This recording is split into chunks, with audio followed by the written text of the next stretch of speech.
नमस्कार, मैं Sachin Singh Rathore white times में एक बार फिर आपका स्वागत करता हूं। दोस्तों, किसान आंदोलन का आज 24वां दिन है।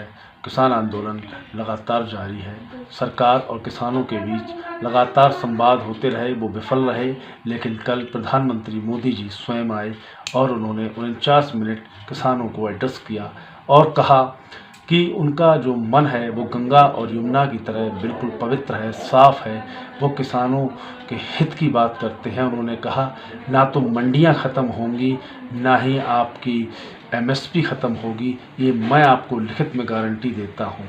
लेकिन किसान फिर भी संतुष्ट नहीं हुए। किसानों का मानना है कि आप कारपोरेट की तरफ जा रहे हैं, ना कि किसानों के बारे में सोच रहे हैं। मंडियों के किसान चाहता है कि जो उसकी एमएसपी है उस पर आप एक कानून बना दें कि उसका जो न्यूनतम समर्थन मूल्य है उससे नीचे कोई भी कॉन्ट्रैक्टर उसकी फसल को ना खरीदे।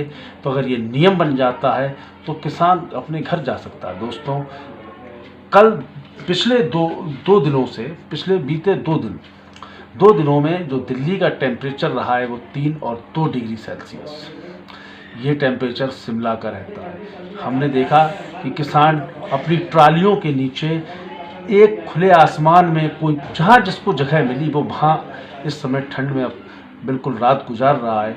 ये बहुत बड़ी कठिनाई का विषय है। सुप्रीम कोर्ट तक ये मैटर पहुंचता है। सुप्रीम कोर्ट भी संज्ञान लेता है। वो कहता है सरकार और किसान दोनों लोगों में एक सहमति बने और दोनों लोग बातचीत करें। सुप्रीम कोर्ट ने अटॉर्नी जनरल से भी कहा कि आप किसानों से बात कीजिए, उनको उनके घर भेजिए। इतनी सर्दी में किसान सड़कों पर रहेगा तो आप समझ लीजिए हमारा अन्नदाता परेशान होगा। हर हाल में किसान को उसके घर भेजना है, लेकिन कहीं ना कहीं सरकार और किसानों की जो बातचीत है वो विफल रही है। सुप्रीम कोर्ट ने कड़े शब्दों में सरकार को फटकार भी लगाई थी।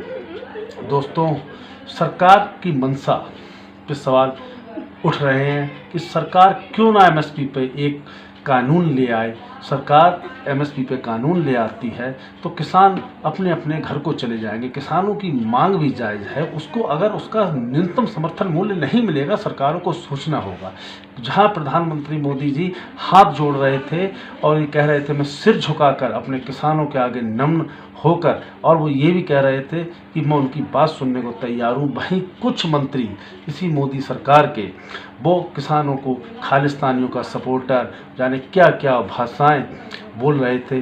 अब कहीं ना कहीं ये आ जाता है कि साहब किसान इतना खाना कहाँ से ला रहा है, इतने 24 दिन हो गए, क्या कर रहा भैया। जो सबका पेट भरता है वो अपना पेट नहीं भर सकता। इतना तो बुद्धि विवेक से आप लोग भी सोचिए।